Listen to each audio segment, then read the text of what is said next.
En una segunda parte decía, pero se casan con las morenas. Oye, ¿qué tienen las rubias para que sean como tan atractivas y para que la protagonista quiera que sus chicas sean rubias? Cada vez la proyección a mejor o la proyección a más ventas. Hombre, pues como dice Fermín, ¿no? Es una evolución, todos evolucionamos y bueno, pues después de 10 años en el ring, pues las cosas van saliendo, ¿no? Hay una cosa muy bonita, además, que me une mucho a Fermín, y es que el primer relato que publiqué en el libro Crónica Breve hablaba de un escribano que llega a Luchana, en la Edad Media. Y este último libro está hablando de un tramo de la historia muy cercano a lo que ha tocado en el libro y también de gente que se ha tenido que ir al exilio. Por lo tanto, pues me alegro mucho de estar en esta mesa entre amigos y especialmente al lado de Fermín. También una breve sinopsis. En una casa solariega de Navarra de la primera mitad del siglo XX, en Pirineos, muy cerca de la frontera, viven Mielcho y Catalí con sus hijos. Allí les sorprenderá el advenimiento de la República y la posterior guerra civil, enviando a unos al exilio, a otros a tierras vizcaínas y a otros a sobrevivir en Pamplona en los tiempos duros de aquella época con hambre. Tertulia. Ya conocemos el perfil, conocemos las últimas obras de nuestros invitados. Las preguntas, lo digo públicamente, de básica. Vergüenza de estar entre escritores. ¿Os sentís, la escritura es una afición, es una profesión? ¿Es algo paralelo a la vida profesional que es la que realmente puede manteneros?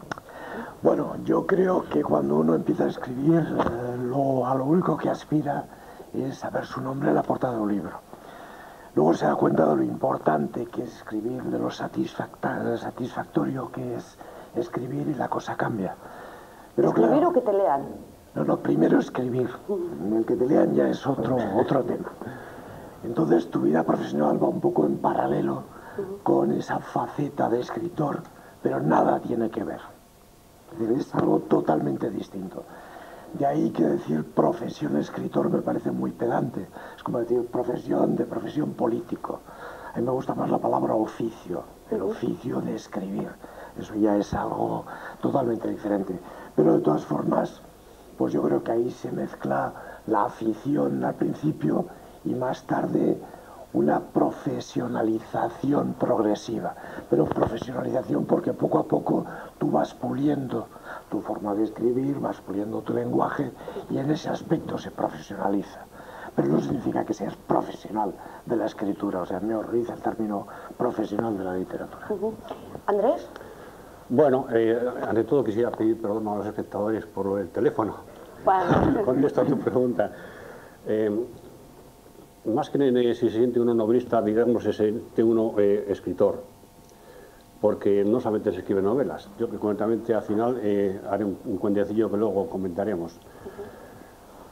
Mientras estás trabajando digamos, en el medio en que te ganas la vida, la faceta de escritor va un poco en paralelo, como dices al final. Supongo que hay gente que estudia periodismo y su vocación es la de escritor. No es en nuestro caso, por lo menos el mío.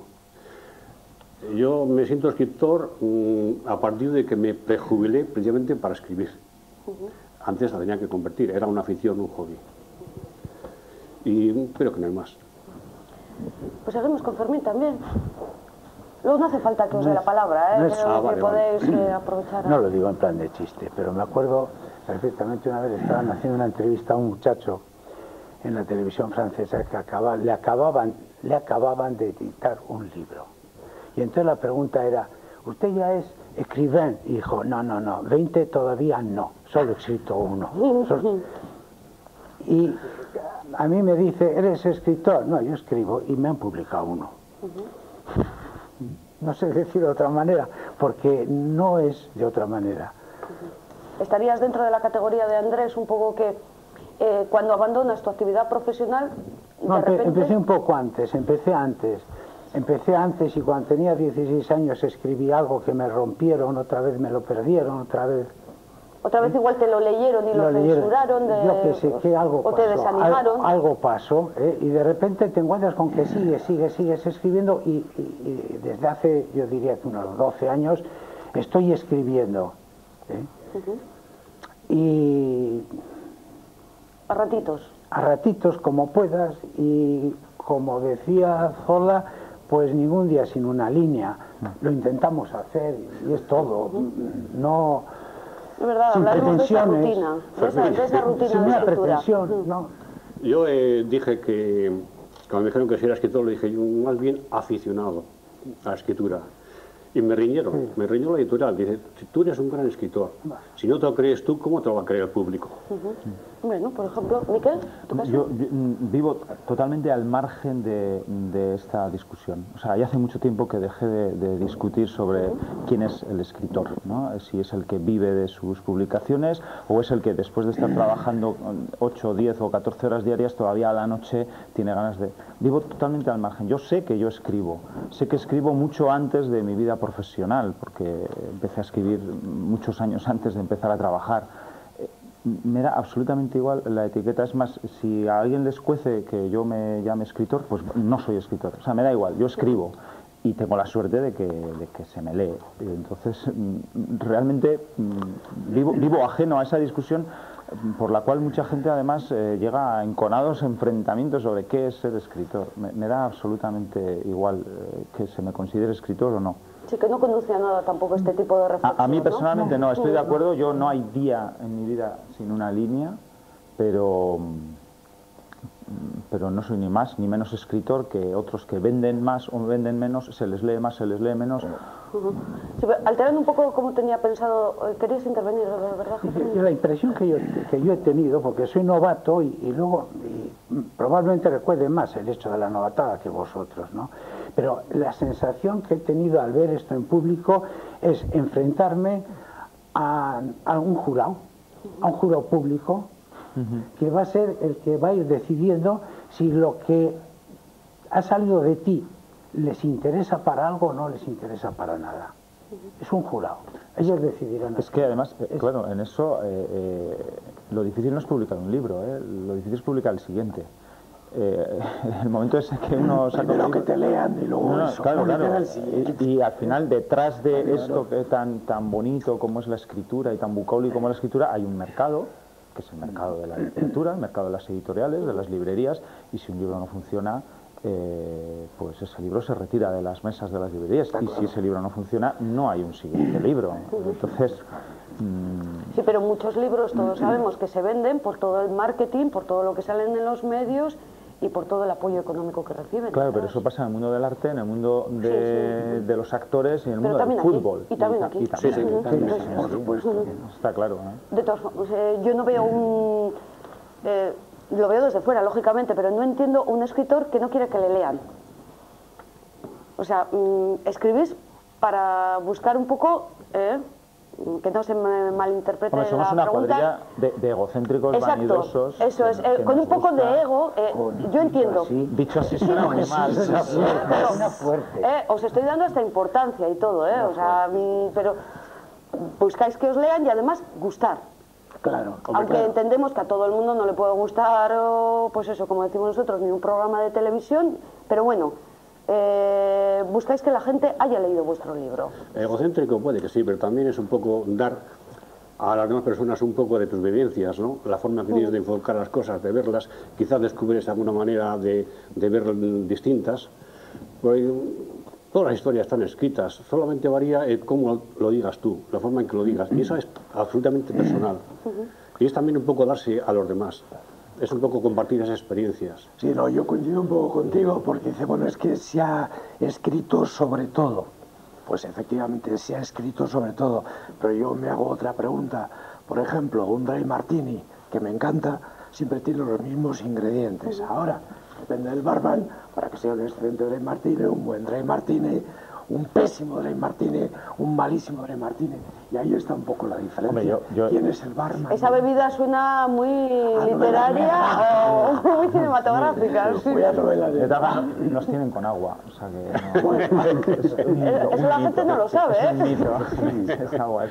No, a ver, que cuando he dicho egocéntrico, vanidoso, y lógicamente también creo que aportamos, o sea, los libros aportan, ¿no? Los libros aportan a la sociedad, ¿no? Yo creo que, aunque dicho eso, es cierto que, bueno, pues que una sociedad sin libros es una sociedad algo más pobre, ¿no? O sea A mí siempre me ha gustado decir que cuando lees un libro realmente estás viviendo la vida del que lo ha escrito. O viviendo no sé, la hay vida mucho oficio también en protagonista. esto. La pregunta recurrente siempre es ¿y qué hay de este personaje en ti? ¿O qué hay de ti en este personaje? Está bien porque así no la hago, ¿eh? Eso es evidente. Me parece, Miquel, siempre hay algo de ti en los personajes. me parece. Yo estoy convencido. A ver, a mí me ha pasado, es personal, claro, a mí me han pasado dos cosas con la novela esta. Una, que he querido hacer el oficio de Julio, de abogado, de una causa que siempre la había visto como vilipendiada por unos y aprovechada, en el sentido malo de la palabra, por otros. Entonces, la investigación y ver que aquella primera idea que yo tenía que era cierta para mí, el ir recogiendo aquellos episodios que para mí eran más significativos dentro de la vida de Dolores, el novelarlos a mi manera, hay mucho de mí ahí, por supuesto, claro que hay mucho de mí, ya lo sé. Pues es el barman, Sí, tienes los ingredientes, Bajita la coctelera. Entonces, el pretender que al hacerse público haya gente que igual ha podido tener la misma intuición que yo y lo vea reflejado en el libro, sí me resulta grato, eso sí. Pero no es histórico. Es histórico, está novelado. O sea, No hay falsedades Eso es. históricas, no hay ni una, no. ¿No has dejado un poco la imaginación que vuele a la hora de hacer? Tengo que reconocer públicamente que no me he leído los libros, con lo cual mis preguntas, pues... No, iba a decir yo tampoco, que acaba de salir. No. A mí me lo he dicho antes ya. No digas eso. ¿Sabes? Bueno, como diría aquel, estamos en familia, ¿verdad? Bueno, apartando entonces todo lo que se pueda considerar de ego, entonces otra de las preguntas recurrentes de los periodistas hacia los escritores es si pensáis en un lector tipo a la hora de escribirlo. No estáis pensando en vosotros, estás pensando, por ejemplo, en la mujer o las personas que conoces, por centrar un poco, o en un amplio espectro de lectores. No, yo creo que cuando escribes no piensas absolutamente en nadie. Eres consciente de que el lector está ahí, es alguien expectante, que algún día a lo mejor te lee, pero desde luego no piensas en él en absoluto. Estás pensando en el desarrollo de la trama, en los personajes, pero vamos, al menos en mi caso, yo no pienso jamás en el lector.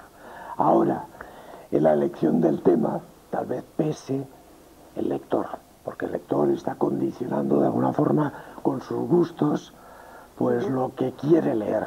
Y a lo mejor tú te sientes tentado a escribir lo que, pues, un buen número de lectores quiere leer. Y ahí sí es cuando el lector tiene su importancia. Pero mientras escribes, vamos, yo jamás me detengo a pensar, ¿esto quién lo puede leer? ¿Qué sector de la sociedad puede leer este libro? Jamás. Miquel. Yo siempre tengo muy presente al lector como elemento abstracto, no a un perfil concreto del lector. O sea, yo al final creo que me debo a los lectores. Yo escribo porque hay unos lectores ahí que recogen el guante de mi libro y me lo devuelven con creces, ¿no? Y gracias a ellos y por ellos, yo siempre lo he dicho, ¿no? O sea, esto es posible porque la gente lee. Y de hecho en todas mis presentaciones digo, y lo importante es leer, lo importante no es comprar un libro, lo importante es leer.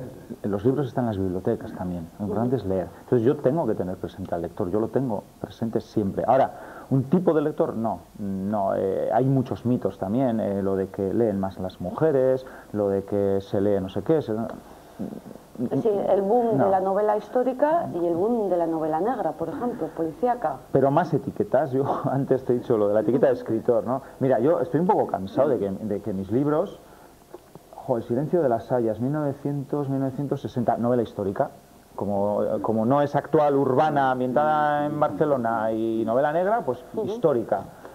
No, es una novela en un momento histórico concreto. Sí, que lo has situado en eso. Pero antes me llevaba más berrinches con esto, ahora ya es que me da igual, o sea, me da igual que me la llamen histórica o que la llamen de amor o que la llamen bélica, porque claro, es que todo el exilio y todo, pues, las etiquetas, al final, mira, los lectores son muy listos el pensar que una persona, y esto me lo decía el otro día Toti Martínez Lecea, y tiene mucha razón, me decía que una persona vaya hasta una librería, se gaste dinero en comprar un libro, dedique horas a leer un libro, ¿con qué derecho vamos a decir luego que no saben de literatura? Ellos son los que saben de literatura, los lectores son los que saben de literatura, no los, no sé, los catedráticos y tal, no, ellos saben de literatura. Entonces, ¿cómo no lo voy a tener presente a mis lectores? Y además fieles, que llevan 10 años siguiéndome y apostando por mí. Yo siempre los tengo ahí, vamos. Sí, pero no es una realidad lo de la novela histórica y la novela negra. Sí, pero... Sí, Andrés. Yo sí pienso, sobre todo en este último libro, que sí pienso en el lector. Y por una sencilla razón, porque la protagonista es femenina. Entonces, meterse en la piel de una mujer es sumamente complicado. Tan complicado que al final pedí sopitas. Y le dije a una escritora también, dije, oye, por favor, revísame el personaje femenino, a ver si responde en la línea psicológica a todas las cosas que se espera de ella. Y la verdad es que no tuve muchas apuntes ni notas, pero sí pensaba en que lo iban a recibir muchas mujeres. Además es un tema bastante fuerte. Y actual, a pesar de que sea la década de los 50. Tan actual que en la presentación que hice en Valladolid estuvo conmigo la diputada provincial.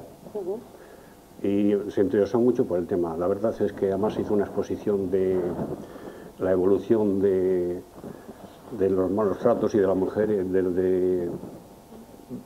digamos, casi desde que se acuñó la violencia de género, ¿no? Y yo diría, Andrés, mira, ha escrito un libro sobre el maltrato a la mujer porque es de total actualidad y se va a vender bien. ¿Puedes rebatir? Sí, me tentaba mucho el tema, además es de rabiosa actualidad y además exageré mucho todos los aspectos para que se pareciese un poco a la realidad, que ya es decir. Pero aparte de eso, sí pienso en el lector, quiero que sea ameno, quiero que no se aburra con el libro. Hay capítulos muy cortitos que se los leo de un tirón, en el metro, antes de dormir, y el tema es un poco fuerte, pero también tiene escenas de mucha ternura. Digamos que quiero darle un poco todo lo que rodea a la condición humana, es amor, celos, venganzas y todo lo que conlleva los malos tratos. Fermín, tú comentábamos que no novelabas. Pues tiene mérito hacer una novela sin novelar, Fermín. Sí, no, esto está escrito no pensando en los lectores, no, en ningún momento. Pero tampoco quiere ser una biografía. Estaba ahí. Yo les tenía todas, las tenía fotografías, tenía fotografías de Dolores, de su hija, de cuando se encuentra con Lister, le tenía allí a Lister y a su padre, que no tenía fotos de su padre, tomé la foto de un tío mío que murió en la guerra también, y le tenía allí porque me parecía que se tenía que parecer al padre de Dolores.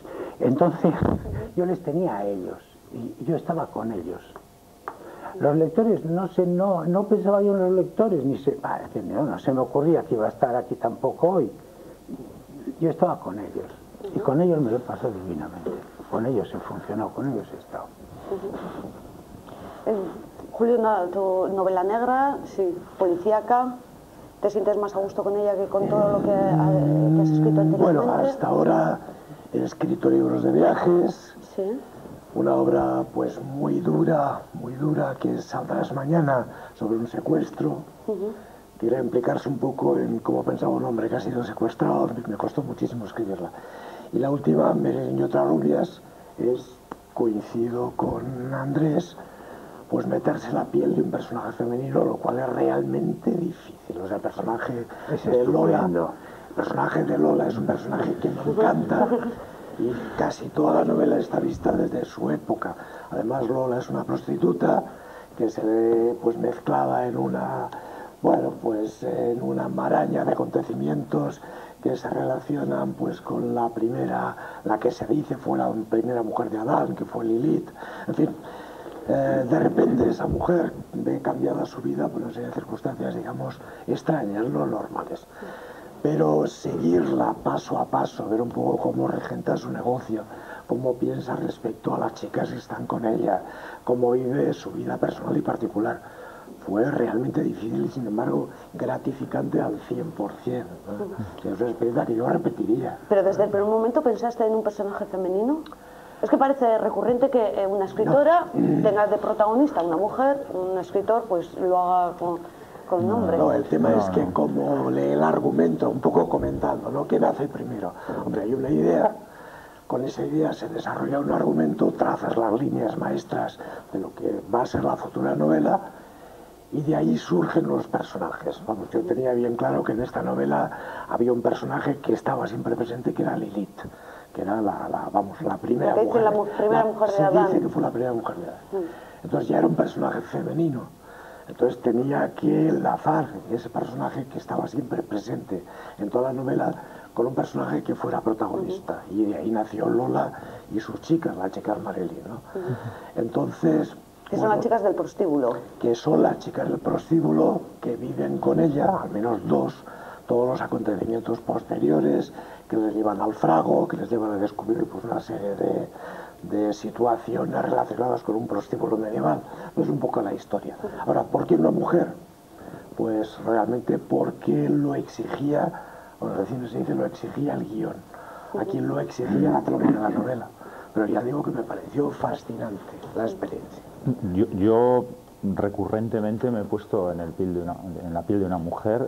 Mis protagonistas, los personajes que llevan el peso de mis novelas siempre han sido mujeres. En las de Pirata era la mujer del pirata, era Sofía, y en Fraile a la carta, y en el 9º libro, y, o sea, siempre han sido mujeres. Yo me siento tremendamente cómodo abordando la psicología de una mujer. No voy a caer en da más juego porque la mujer tiene una psicología. No, simplemente que yo me siento muy a gusto. Y cuando el río suena, o sea, 4 escritores hombres y los 4 con 4 personajes femeninos en sus... Claro, pero así evitáis también la típica pregunta, ¿qué parte de ti está en el protagonista? No, y yo lo puedo decir, yo tengo una parte femenina muy acentuada y hay mucha parte de mí, sí, lo tengo que decir, de lo que tópicamente se dice como que es monopolio vuestro, ¿no? Que yo estoy totalmente en contra de eso, pero de que sea monopolio vuestro, pero lo que se entiende como las características propias de la psicología femenina y de los matices y la ternura y las emociones femeninas. Y yo me siento muy a gusto en la piel de mis personajes. Y al respecto de lo que decías, el idilio que se vive con los personajes, cuando tú has dicho, no, joder, los tenía ahí, y es precioso. Y eso sí que es algo que queda entre los personajes del autor. El cortejo, idilio y pasión que se vive entre los personajes y el autor es precioso. Y eso queda para nosotros. Lo dice Pedro Perico en el prólogo, y es la verdad. Yo lo iba escribiendo y según la veía en los distintos aspectos de toda su vida, igual lo más arduo es la época de la guerra, pero yo me he enamorado de Dolores. Ha salido eso, pero no ha sido al revés. No ha sido al revés. Yo no estaba enamorado de Dolores, porque no la conocía. Pero creo que cuando se va conociendo a la gente, se empieza a enamorar uno. Si te abres a ella, si te abres a él, y en este caso una mujer. Y Perico se enamoró, yo también, y no la conocía tampoco, aunque haya vivido en la zona minera durante más de 12 años, él lo conoció su padre, y su padre vivió con ella. Pero te enamoras del personaje, claro. Entre otras partes, porque es tuyo. O lo acabas odiando, ¿eh? O hay personajes también... Sí, también puede ser... Al enemigo. Sí, no, pero también hay personajes que... O incluso personajes que surgen con una fuerza mientras estás tejiendo la novela, personajes que igual en un primer boceto no tenías claro que fueran a tener tanta fuerza y ahí están y te reclaman y salen y reclaman su hueco, ¿no? Es que es un fenómeno curiosísimo, ¿no? Cuando el personaje se libera de la tiranía del autor y vive su vida. Entonces lo que tú dices, a medida que vas conociendo al personaje te vas enamorando de él, sobre todo si es una mujer. Entonces llega un momento que se crea pues una situación muy curiosa entre escritor y personaje. Pero como el personaje empieza a vivir su vida, tú ya no sabes qué es lo que tienes que hacer. Entonces te pasa lo mismo que en la vida cotidiana. Ya te enamoras de una mujer o de un hombre, pero ¿por dónde va a reaccionar? ¿Qué va a hacer? Pues lo mismo ocurre en la novela. A mí me pasó algo parecido porque en La mujer maltratada hay un personaje, ellos lo llaman Romeos. Hay Romeo 1, Romeo 2 y Romeo 3. Y la editora me decía, ¿qué es esto de Romeo? Y yo le dije, ¿a mí qué me dices? Pregúntaselo a ella. De todas formas, Fermín, perdona que te diga. Es un tópico esto de la parte femenina. ¿Es que la ternura y la sensibilidad es patrimonio de las mujeres? Sí, no. Ya he dicho que No. estoy en contra de ese... de los tópicos. Tú puede ser, todo lo que quieras, puede ser muy fuerte, puede ser muy valiente, puede ser muy temerario, y puedes tener tu lado de ternura y sensibilidad para controlar todas las cosas que te rodean, y eso sin que tengan ninguna parte femenina. No, pero parece que escogéis el género como coraza. Pues voy a plantear sentimientos en mi libro, y esos sentimientos que nadie piense pues son mis sentimientos, sino que son los sentimientos del protagonista, de la protagonista del libro. Es muy difícil, cuando se trata de una mujer, que pongas tus sentimientos. Por eso, pienso que lo utilizáis los hombres escritores un poco de coraza. De todas formas, entre dices novela histórica y novela negra y todo esto, yo no me planteo encasillarlo en una o en otra. Surge la idea y vas poco a poco perfilando los personajes, y la verdad es que en un principio no sabes dónde te va a quedar. Luego después ya al final, bueno, podrías encasillarla en algún grupo de estos, pero es difícil. Y además, como decía Edgar Allan Poe, si tienes el final de lo que vas a escribir, ya lo tienes casi todo hecho.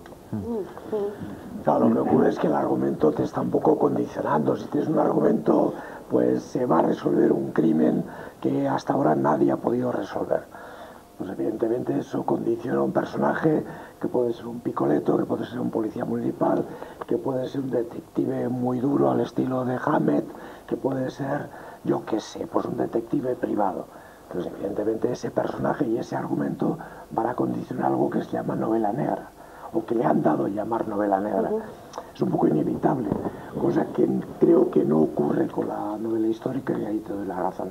Porque tú lo que haces es situar una acción en un momento determinado, unas coordenadas geográficas y espaciales concretas.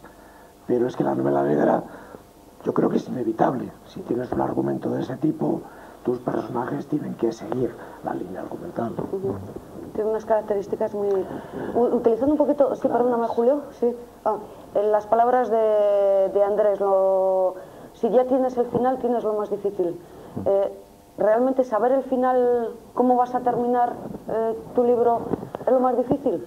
¿O hay muchas más cosas difíciles? Sí, no, si tienes el principio, para llegar a un final satisfactorio que sea, le das muchas vueltas. Sin embargo, tienes el final y solo tienes que decir, bueno, tiro para atrás y voy haciendo acontecimientos y metiendo a los personajes.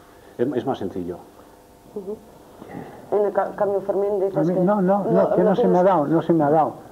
No, y probablemente porque en este caso el proceso es histórico, es lineal. Sí, tienes que seguir las pautas históricas. Claro, al final también podía acabar de otra manera.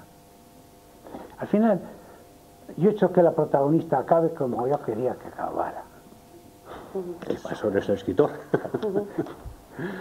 Con lo cual, en el fondo he querido resumir todo lo anterior de su vida. Bueno, pero como lo estaba haciendo yo, pues me parecía que tenía... Te puedes permitir esas licencias y todas las licencias. Con una satisfacción impresionante, porque acaba como me hubiera gustado que hubiera acabado. Entonces, para mí la literatura, el escribir, el publicar, el que te lean y el agradar al público que te lee, tiene mucho de algo que yo no tengo por novato y principiante, y es que alguien lo ha dicho, y creo que fue García Márquez que dijo algo así como que después de escribir él volvía a leerse y necesitaba sentir la música en la lectura. Y yo lo he intentado, leer y ver que se lee con música, que tiene música la lectura, porque en el fondo estamos cansados yo creo que la gente está muy cansada de ver dramas, de escuchar dramas. Entonces, al enfrentarte con un libro que no deja de tener su dramatismo interno, el hacerlo amable y eso, y musical, tiene que ser dificilísimo, tiene que ser dificilísimo. Yo me todos los buenos narradores una prima mía que soy capaz de estar oyéndola, escuchándola durante 2 horas seguidas y no para de hablar y cuenta cosas. Esa narración, esa música es la que a mí yo le echo en falta, ¿eh? Porque a mí lo mismo me sale el jazz de Marilán, que la chalaparta, que la alboca, que me sale de todo un chiste. De repente, de un día a otro, depende cómo te levantes y cómo estés, al día siguiente tachas todo lo que has escrito. Dices, Fermín, tienes que oír la música, tienes que vivir las emociones. Y lo de en un libro es que siguieras las pautas de todos los personajes psicológicos y prescindiéramos de las cuñas de siempre. Exclamó Gerardo, dijo Isabel. Entonces, si siguiéramos perfectamente las líneas psicológicas de cada uno, el lector sabría quién habla sin tener que decírselo. Entonces, eso sería todo un logro. De luego es de maestros hacerlo. Si además cuando lees un pasaje que te produce tristeza y consigues entristecer al lector, o hay una boda o una celebración y consigues que se meta en la boda y se alegre con ello, bueno, eso sería todo un Quijote, desde luego. Pues fíjate, yo, estando de acuerdo como estoy con lo que estás diciendo, aún así creo que esos son los ingredientes del dramaturgo. Sí. Yo creo que lo importante de una novela y lo que yo algún día aprenderé a hacer no es tener un principio ni tener un final. Yo eso lo veo muy accesorio, no le doy ninguna importancia. De hecho, esta novela empieza de una manera y no fueron las primeras páginas que yo escribí. O sea, creo que luego hay un trabajo arduo que es desde que das al... Ya está, ya acabó la novela, final. Y ahora vienen los 6, 8, 10, 15 meses en los que hay que estar agitando esos ingredientes, logrando que esto tenga cohesión, que tenga una buena estructura, que guste al lector, pero a la vez tenga una lógica, tenga una coherencia. Creo que eso es lo complicado y ese es el reto y esa es la literatura, ¿no? Yo estoy muy contento, por ejemplo, con este libro, precisamente por todo el proceso que he seguido con mi editora para lograr ese agitar los ingredientes, ¿no? Pues los ingredientes estaban ahí, eran más o menos buenos, más o menos aceptables, ¿no? Pero creo que eso es lo complicado en una novela, el lograr sí, eso. Y el problema que se plantea es que cuando acabas de escribirla, la máquina no te aplaude. Yo te gustaría. Pero Borges decía, yo publico para dejar de corregir. Sí. No, y es totalmente cierto, las correcciones son horrorosas, no acabas nunca. E incluso después de terminar el libro, como lo vuelvas a releer, yo no sé si es que has madurado tú como escritor, claro, o es que se te han colado cosas, pero siempre encuentras algo, hasta después de editado. Sí, pero también ocurre que lees un capítulo después de, yo qué sé, 2 meses. Después esto lo he escrito yo, qué bueno es, me ha ocurrido. Sí. Ni tan mal. A veces dices, qué horrible. Con eso que has dicho, lo de egocéntricos y vanidosos, seguimos. O sea, que muchísimo trabajo después de escribirla, mucho. Claro, ¿cuánto tardas en escribir una novela? Mira, escribir una novela se tarda muy poco. O sea, un profesional, yo me siento 8 horas diarias o 10 horas diarias a escribir, en 15 días tienes escritas 400 páginas, pero eso no es escribir una novela. Escribir una novela es desde todo el proceso de documentación, de hablar, de escuchar, de leer, hasta ayer con Willy Uribe me decía, hasta el PDF final, o sea, hasta el momento ese ya. Claro, ¿y eso cuánto lleva? Lo de menos es el teclear. O sea, el teclear 400 páginas al final es puro oficio. ¿Eres madre? No. Te va a costar un poco más entenderlo. A ver, lo intentaré. Escribir un libro es como tener un hijo. Como mínimo 9 meses. Yo tengo un perro, no sé si servirá. También. Bueno, puede servir. Tienes un chispazo y empiezas con ello. Se van pasando los meses y sufres con ello, tienes correcciones, lo vas educando y procuras que sea todo lo mejor posible. pero son 9 meses engorrosos, de mucho trabajo, de mucho detalle y de muchos padecimientos. Y al final, en el 9º mes, cuando ya da salud, dices, hijo mío, lo bien que te he hecho y todavía me faltan cosas por corregir.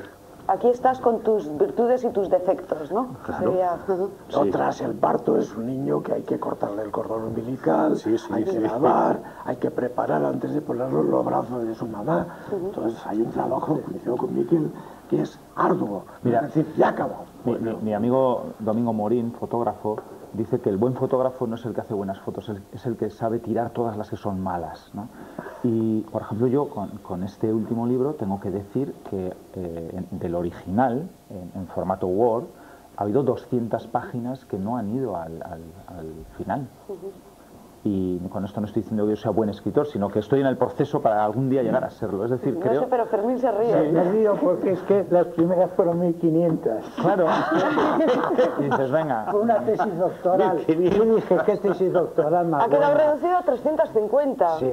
Oye, pues yo soy un privilegiado, solo corté 50. Bueno, ¿Te podemos considerar ya un profesional? 50 solo. Un profesional o un inconsciente. Un inconsciente puede ser. De todas formas, Claro, es te que- dirían, es que en 1500...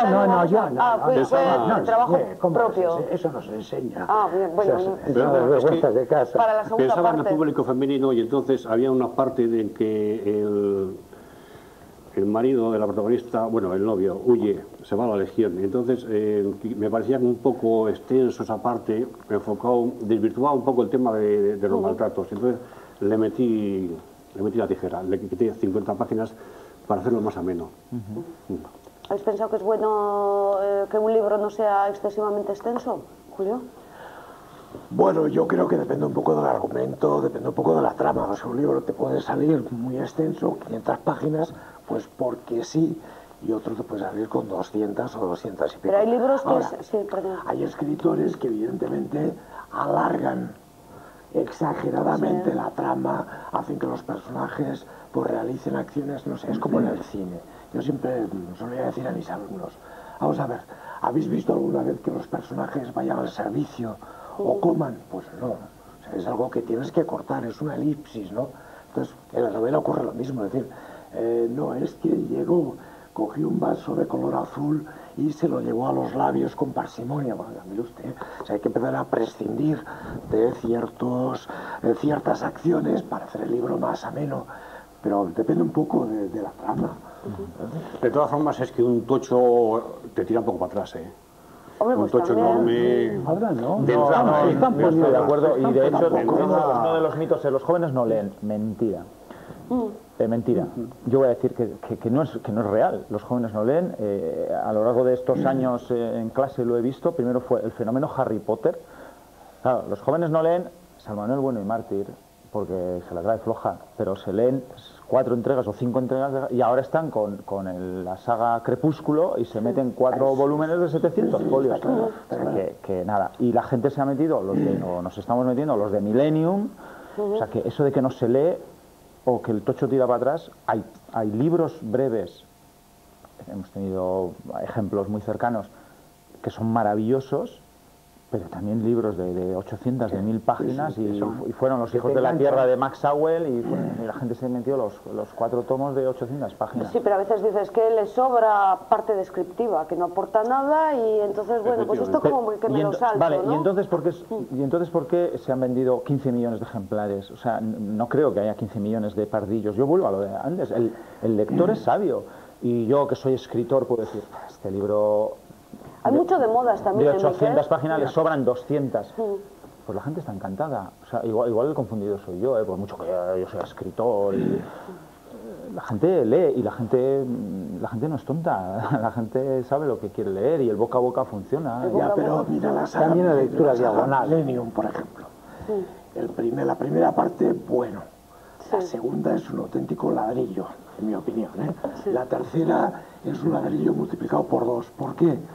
Porque el autor ha empezado a hacer descripciones demasiado premiosas, tanto del personaje como de sus acciones.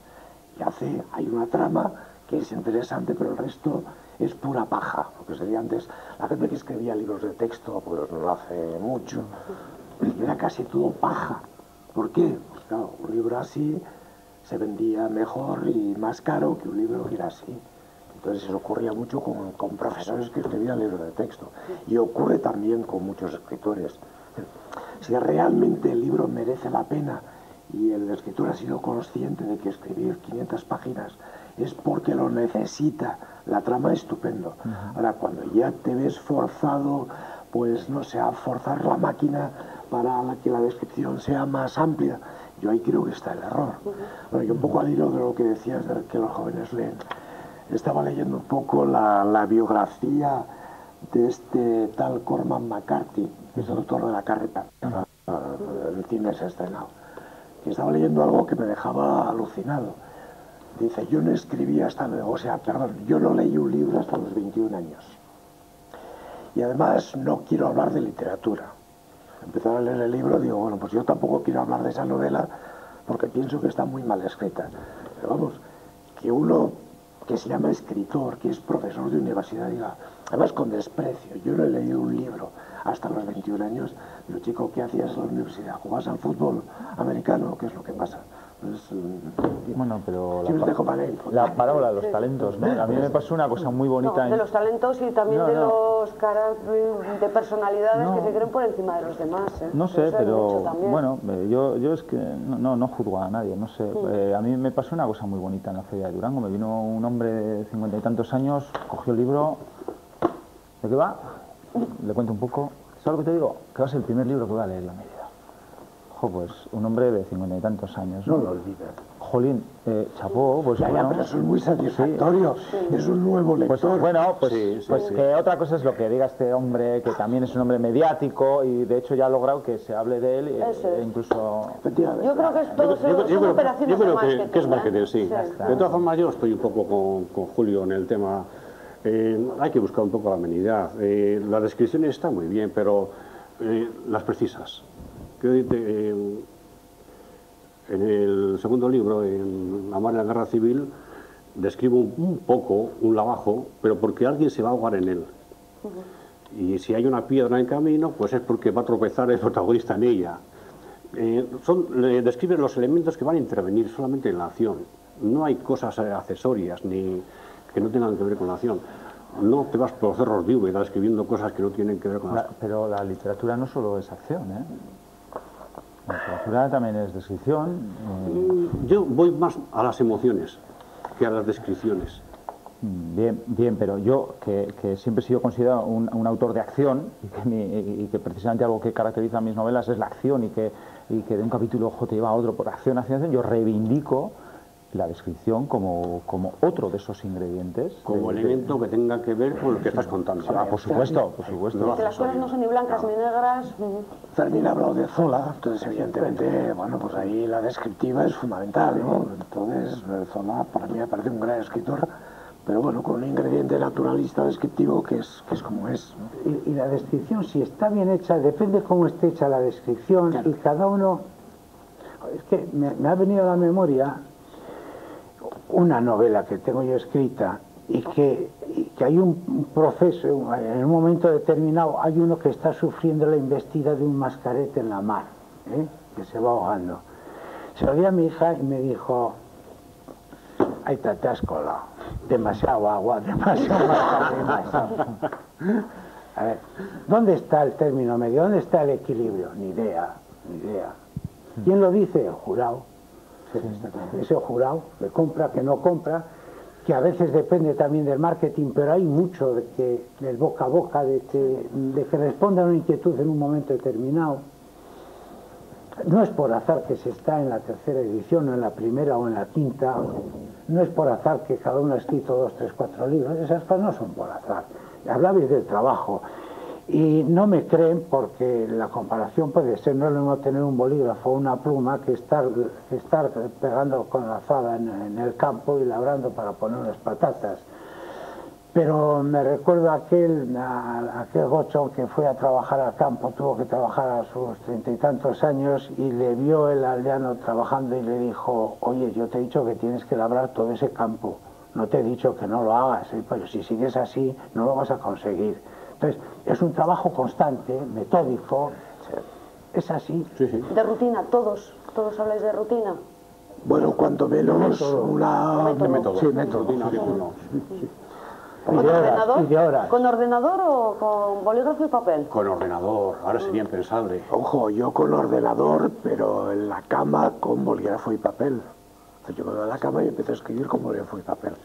Bueno, mira, con ordenador para escribir. Luego después, yo para corregir me pierdo en el ordenador. Tengo que tenerlo en papel y tengo la visión de conjunto. Veo cuando me repito, cuando no aclaro las cosas, cuando me sobra algo, y eso lo veo sobre papel. Ya te digo, en el ordenador, en la pantalla, es más difícil de apreciar las cosas. Soy el más viejo, yo pluma. Tu pluma, Fermín. ¿Pero luego tú mismo te lo pasas a ordenador o tienes, como dicen, un también. ego? No. ¿Qué opináis? Perdóname. Sí, no, que no es ordenador, no es una cuestión de ser viejo. Mira, Fernando García Pañeda, que es un escritor excelente y tiene un libro excelente que es Tres Gimnopedias, escribe a mano. Es un chico joven y escribe, sí. Y luego ya lo pasa a ordenador. ¿Lo englobaríamos dentro de ese método de trabajo que te llega más la inspiración? O... Es problema, pero para mí es problema de comunicación de la cabeza y del interior de uno mismo con el papel. Claro. Que lo haga más fácil en un ordenador tecleando, una máquina de teclear, o que te salga más la pluma. No sé por qué, a mí me corren. Rasgo. A mí para corregir. El ordenador llevo para escribir y lo escribo bastante rápido, y luego lo que más lleva son las correcciones. Y el ordenador te permite coger de aquí que te has colado en la fecha y pasarlo anterior. Te permite, hay muchas posibilidades. Te corrige ortográficamente, aunque a veces te da cada palo que... Si Gutenberg levantara la cabeza... Tiene muchas posibilidades. Lo único es eso, que te cansas mucho de verlo y...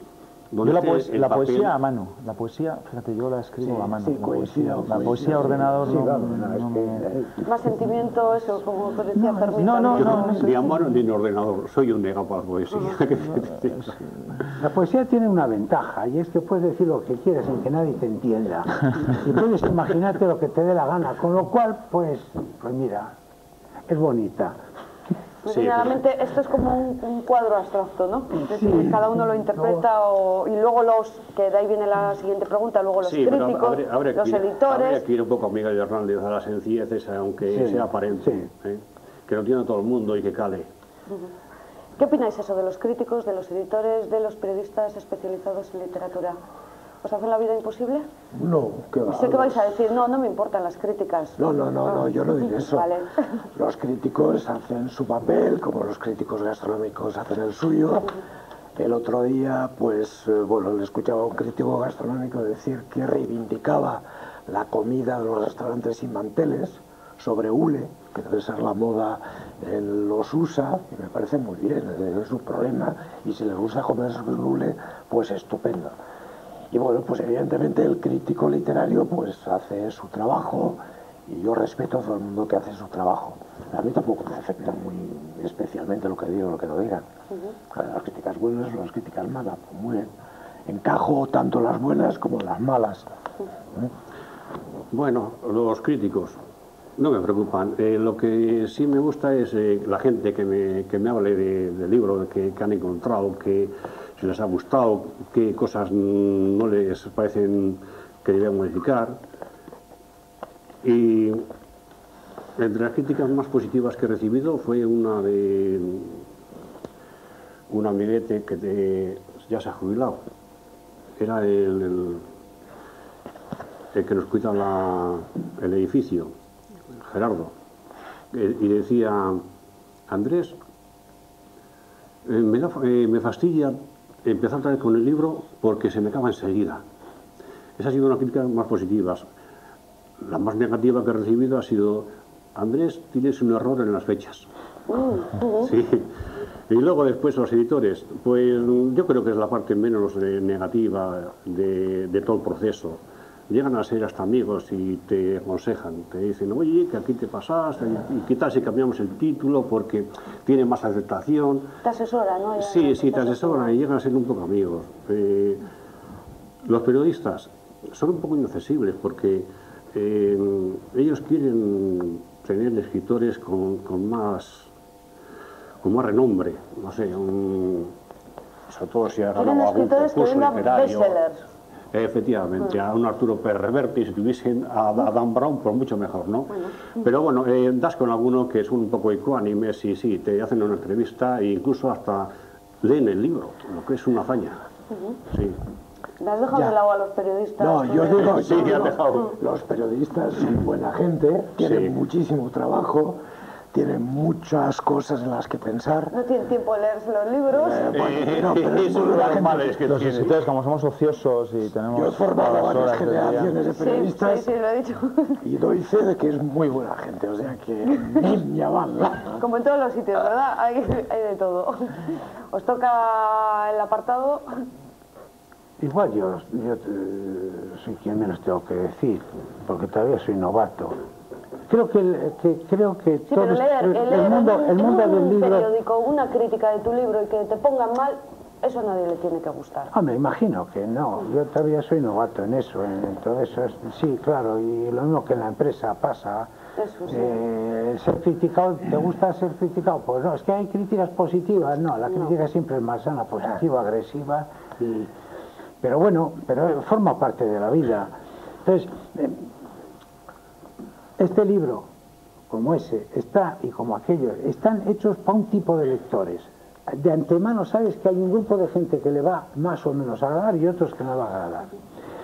¿Qué ocurre? Que en las ediciones, cada editorial, entiendo yo que está orientada en un sentido determinado ideológico, lo mismo que la prensa, lo mismo que la radio y la televisión, y hoy más que nunca, donde en cada una de esas parcelas cada uno intenta hacer lo mejor posible. Que caes bien, que en un día caes mal, pues mira, la siguiente echaremos un poco de azúcar. Ahora, una mala No sé, crítica, no lo veo.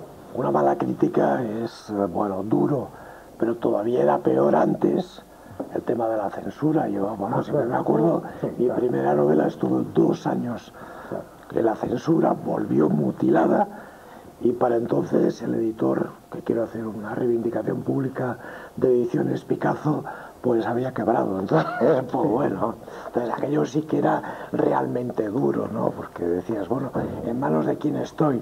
No es un crítico que dice su novela me gusta o no, sino alguien que es como Dios. ¿De cuántos años estamos hablando, Julio?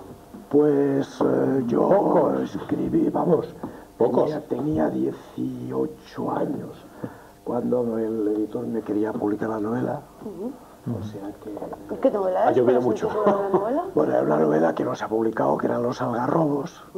Una novela, pues bueno, pues un poco de juventud, pero claro, tenía palabras malsonantes, tenía acciones donde había sexo, había tema político, y entonces, claro, tachones. O sea, yo vi el libro, cuando vi el libro 2 años después, se me cayó el alma a los pies. Y entonces dije, mira, escribir es algo transgresor. Si lo que yo escribo molesta a la dictadura franquista, coño, voy a seguir escribiendo. Yo creo que es uno de los motivos por los que continúo el oficio. Esa, ¿no? Con esa óptica no se hubiese publicado ninguno de mis 2 libros, de los que tiene en la mesa Yolanda. Dices porque tienen estos ingredientes que acaba de citar. Sí, por el mismo tema. Explícitos, De todas, además. sí, de todas formas, ahí en Amar en la Guerra En la Civil, Guerra Civil. ya aviso de que contiene unas escenas brutales. Y- Bueno, crean esos sentimientos que todos pero buscamos es cuando leemos normal, un es que, libro, es que ¿verdad? va con el tema, va implícito en el tema, lo que lleva. ¿Sí, Miquel? No, yo soy un feliz de la vida, entonces Sí, no. tú además ahora estás en una época estupenda, ¿no? No, yo entiendo que una cosa es de lo que hemos hablado, que es la labor, el oficio, el arte de escribir, de cortejar personajes, de crear historias, y otra cosa distinta es el mercado editorial, el mercado del arte, las editoriales, los criterios comerciales que tienen las editoriales, las librerías, las grandes superficies, los libreros de barrio. Creo que son cosas diferentes, y también la prensa y los críticos, ¿no? Entonces creo que no tienen por qué ir de la mano, ¿no? Muchas veces pasa en el cine también, ¿no? No reciben el favor de la crítica y reciben el favor del público, ¿no? Que se suele decir, Sí. o en los toros, ¿no? A mí hasta ahora pues se me ha tratado bien. Sí tengo como anécdota que se me hizo una crítica de la novela mía, El noveno libro, que era una novela claramente a favor de los derechos de la mujer, ambientado en el siglo XIX, vamos, es que era claro aquello, y sí que hubo una crítica que dijo, una novela muy bien construida, personaje, psicológica, pero una pena que tenga cierto tufillo feminista. Digo, jolín, pues tufillo feminista, es claramente femenina, ¿no? Claro. Lo tengo siempre como anécdota esa crítica, ¿no? El resto, pues bueno, pues... ¿Y qué años corrían, Miquel? ¿Qué años corrían? No, hará 4 años, sí, ¿verdad? 4 años o así. Pues 4 años. Pues la mezcla Oye, ya no debería llamar la de atención a hombre y de nadie. mujer es riquísima. Sí, sí, sí. Es riquísima. Y conspicua. Exactamente. ¿Sabéis lo que me aterra? Y con eso termino. Entrar en una librería. ¿Sabéis tal cantidad de libros? Ya. Dice, soy, bueno, pues no sé, me ha tocado la mano de alguien para escribir y para publicar, porque es que todo el mundo escribe, todo el mundo... Es que una opinión que tenemos es que se publica demasiado. No lo sé. Yo solo sé que me publica da pavor ver tanto libro. Y no sabes por dónde. Que tenemos que finalizar, pero claro, yo lo decía al principio y quiero conocerlo. Julio, ¿tendrás próximos libros? ¿Y sobre qué o quién te gustaría escribir? Es una doble pregunta que voy a Bueno, formular a próximo libro, tengo un próximo libro que ya va por la página 150 aproximadamente, de esa primera fase, bueno, la segunda. O sea, 30 válidos, 30 Exacto, páginas sí, un válidas. par de ideas, bueno, que creo bastante válidas, o sea que espero que para octubre, noviembre pueda salir a la luz el nuevo libro. ¿Novela negra? ¿Policíaca? Esta vez sigue la saga de la novela negra, sí. Esta es más negra todavía que la anterior. ¿Sobre quién me gustaría escribir? ¿O qué acontecimiento, Esto es como de examen, ¿no? Ya, yo creo que no hay nada, o sea, sobre quién o sobre qué. Pues no lo sé, depende. O sea, las ideas que te vienen pueden tener pues una época histórica concreta, actual, anterior.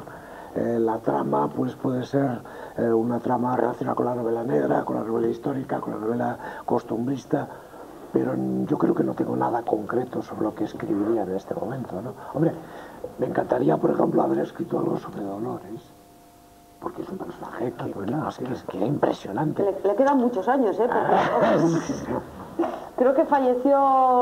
¿Con cuántos años falleció la pasionaria? El año pasado, 20 años. Sí. Pero bueno, hay te paso la bibliografía. Está bien. Sí, porque además comentabais al principio también que está más o menos todo escrito. Sí. Lo que os hace diferentes, la forma o el toque personal. Y el tiempo en que vivimos también. Porque, por poner un ejemplo, las películas de los años 60 veíamos que la protagonista femenina asistía pasiva a la lucha que mantenía el chico de la película, ¿no? Y entonces estaba, ¡ay, que me lo matan! ¡Ay, que le pegan! Y tal. Es un me Ahora, western. si cambiamos ahora, las películas que vemos ahora, el elemento pasivo es el hombre, pero forzado a ello, estaría atado, mientras la chica se devuelve a luchando, lo que sea. Entonces, nos cambian las épocas.